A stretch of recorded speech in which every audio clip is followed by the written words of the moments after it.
Pemirsa, Kopral 2 Bazarsah divonis hukuman mati dalam kasus penembakan 3 polisi hingga tewas di lokasi judi sabung ayam di Waikanan, Lampung. Keluarga korban menganggap vonis tersebut telah sesuai dengan tindakan dari pelaku.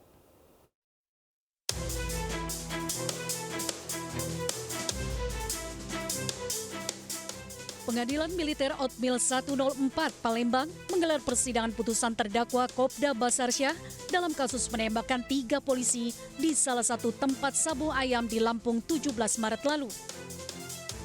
Dalam persidangan, terdakwa Kopda Basarsyah langsung dihadapkan kepada keluarga korban dan pengunjung sidang. Saat pembacaan vonis, terdakwa divonis pidana mati dengan pertimbangan hukum terdakwa terbukti bersalah sebagaimana diatur pasal 338 Undang-Undang Darurat tentang Kepemilikan Senjata Api Ilegal dan dipecat dari Kesatuan TNI. Pidana terdakwa oleh karena itu dengan pidana pokok pidana mati. Mendengar vonis mati tersebut, keluarga korban sontak teriak histeris, tangis haru bahagia.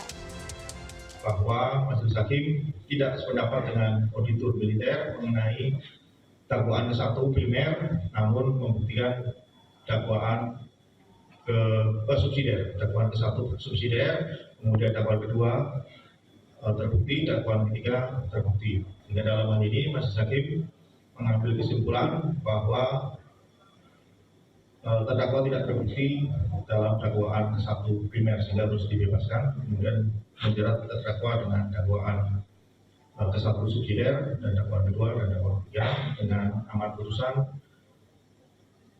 memidana terdakwa dengan pidana pokok, pidana mati. Bersyukurlah Pak, bersyukur karena masih ada keadilan Pak. Kita udah mendapat keadilan. Sebelumnya, Kopda Basarsyah menembak 3 polisi yang melakukan penggerebekan judi sabung ayam di Negara Batin, Kabupaten Waikanan, Lampung 17 Maret lalu.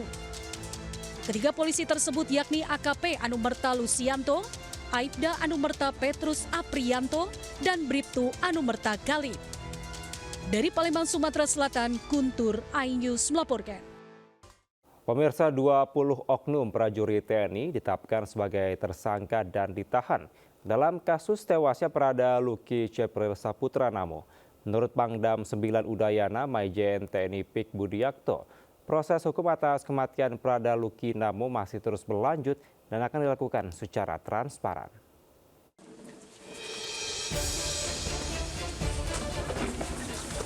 Pangdam 9 Udayana Maijen TNI Pik Budiakto bertemu dengan orang tua Prada Luki Cepril Saputra Namo di asrama TNI Kuanino, Kota Kupang, Nusa Tenggara Timur.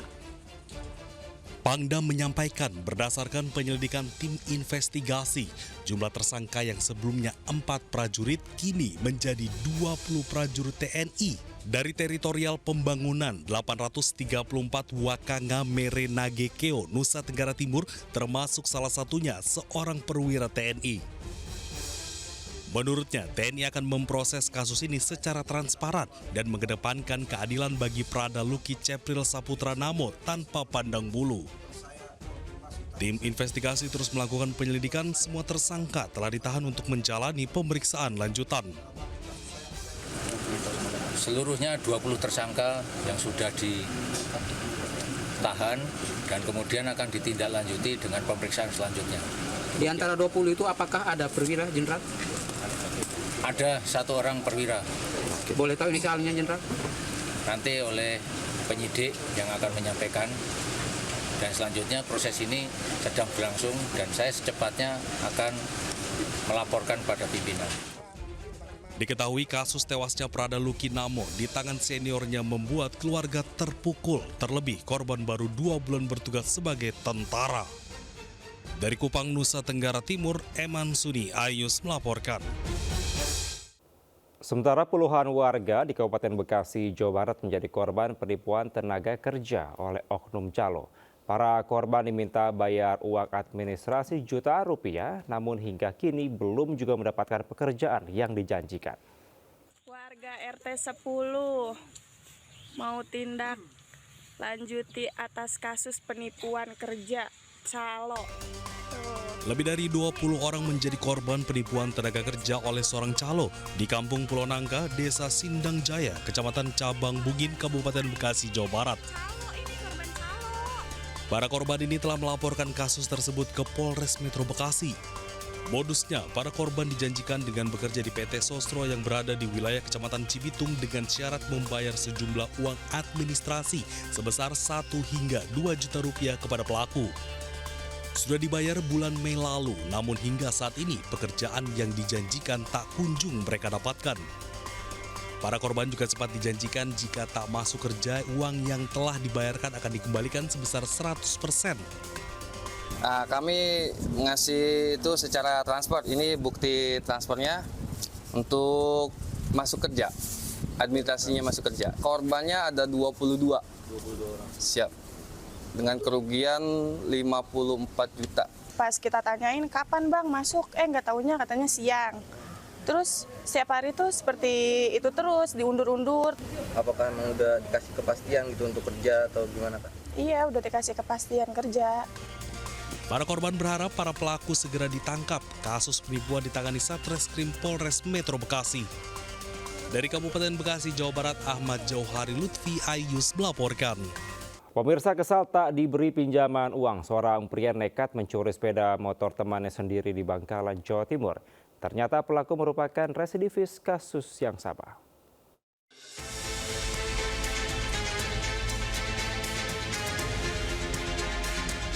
Sedang asik bersantai, seorang pria berinisial FA digerebek polisi di rumahnya di Desa Jenteh, Bangkalan, Jawa Timur. Pelaku sempat berontak saat hendak diborgol petugas. Sebelumnya, FA dilaporkan temannya karena mencuri sepeda motor. Pelaku mengaku kesal karena ditolak saat meminjam uang oleh korban yang merupakan teman karibnya. Karena sakit hati, ia akhirnya mencuri sepeda motor saat korban sedang tertidur.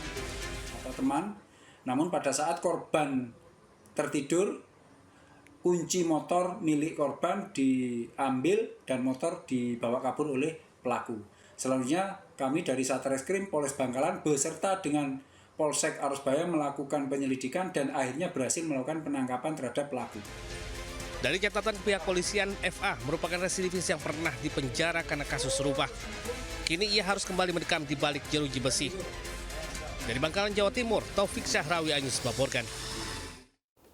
Penangkapan pelaku pencurian sepeda motor bersenjata api di Palembang, Sumatera Selatan berlangsung dramatis. Pelaku yang sudah dikepung polisi mencoba melarikan diri dengan cara mendorong.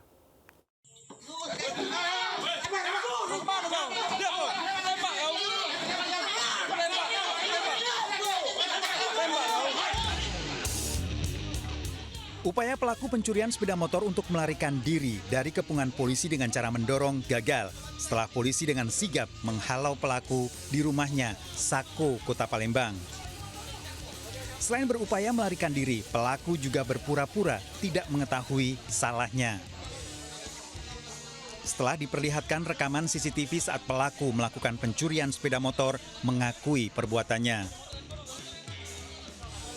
Sebelumnya pelaku mencuri sepeda motor di Jalan Abu Samah, Sukabangun, Sukarami, Palembang. Pelaku merupakan satu dari 2 pelaku pencurian sepeda motor yang menembak seorang mahasiswi. Peran pelaku sebagai joki saat melakukan aksi pencurian sepeda motor. Selain sudah 11 kali mencuri sepeda motor di wilayah Kota Palembang dan meresahkan warga. Setiap kali beraksi, pelaku selalu mempersenjatai dengan senjata api rakitan dan tak segan menembak korbannya. Ada salah satu pelaku yang mengeluarkan senjata api, kemudian pelaku menembakkan senjata api rakitan tersebut sebanyak 1 kali, dan pada saat itu terdapat korban yang mengalami luka tembak, yaitu masyarakat seorang perempuan. Tersangka terancam hukuman maksimal 9 tahun penjara. Dari Palembang, Sumatera Utara, Muhammad David iNews melaporkan.